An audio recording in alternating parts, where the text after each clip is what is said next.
Hi my students, now we'll be looking at chapter 5, Factorization using Multiplicative Frame. Textbook page 126, question 2b. So for this quadratic expression, I can tell you that after I factorize it, I'll get these two factors. 3a plus 7 is one factor, a plus 1 is another factor. So factorization just means we're putting them into factors. So let me convince you further, right, that factorization is the reverse of expansion. So when I take these two factors, I expand it out. So I take 3a times a using the rainbow method. 3a times 1, right, it give me 3a squared plus 3a. 7a, 7 times a give me 7a. 7 times 1 give me 7. So when I group all the like terms in the middle, 3a plus 7, it'll give me 10a. So 3a squared plus 10a plus 7, right, is what I get after I expand it out, which is the same quadratic expression over here that we are trying to factorize. So now the problem is when we want to expand out, right, it'll be very easy just to times only. But how do we factorize it? So let me go through the thinking process first. So we cannot use pulling out common factor method, right, to factorize this quadratic expression over here, because we realize that when we break down into their factors, 3a squared is equals to 3 times a, and 10a, right, is equals to 2 times 5 times a, and 7 is equals to 7. So don't forget there's a 1 over here for every single term. So we realize that there isn't any like common factor except for 1.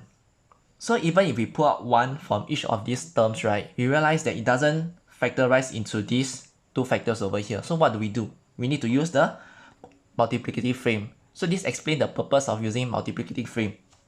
So how do we use the multiplicative frame, right?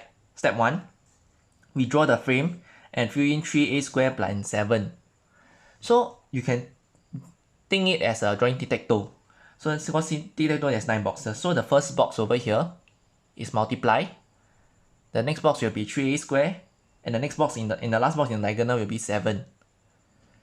So we need to break it down back into their factors, because we know that when we do expansion, right, we are multiplying the terms together to get the expanded term.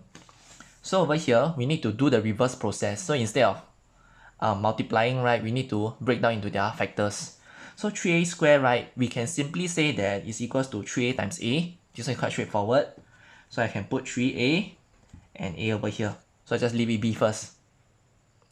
So now the next part will be breaking down the factors of 7.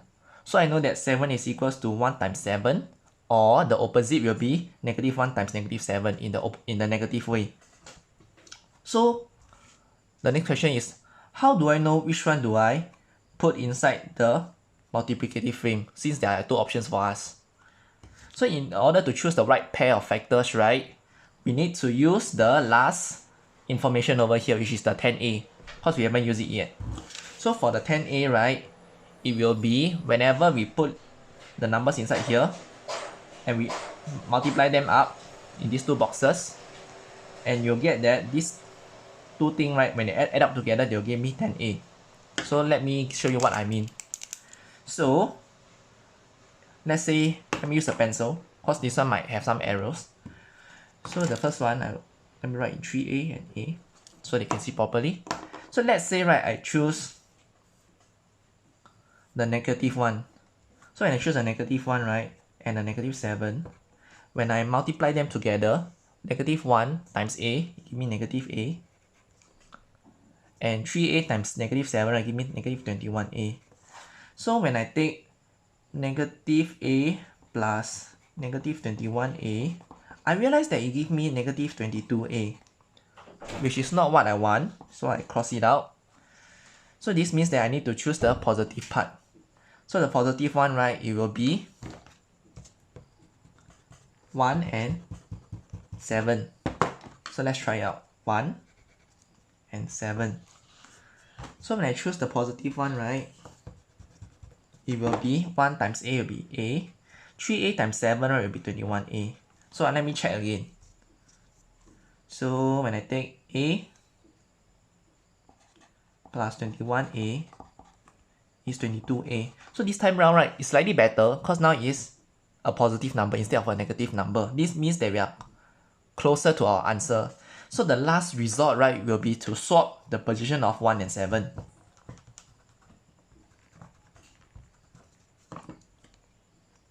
So here I put 7, here I put 1. So now let's try it out. So when I take 7 times A, it will be 7A. And when I take 3A times 1, it will give me 3A instead. So let's check, do we get 10A or not?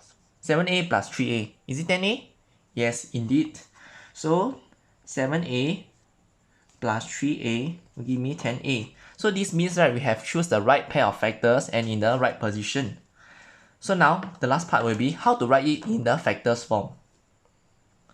Okay, so I have highlighted for you to see, so that to make it easier. So all those yellow highlighter factors, right, will go into the yellow box over here, and all those factors in the orange box will go into the orange bracket over here. So the first one, 3A plus 7, and the next factor will be A plus 1.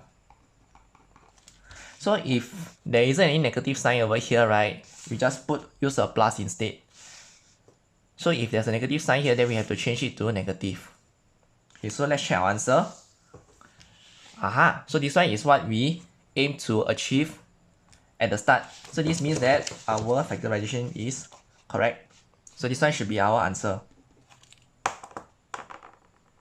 Okay, so in exam, right, when you are not given these factors, you have to use this multiplicative frame step by step in order to solve the two factors given here.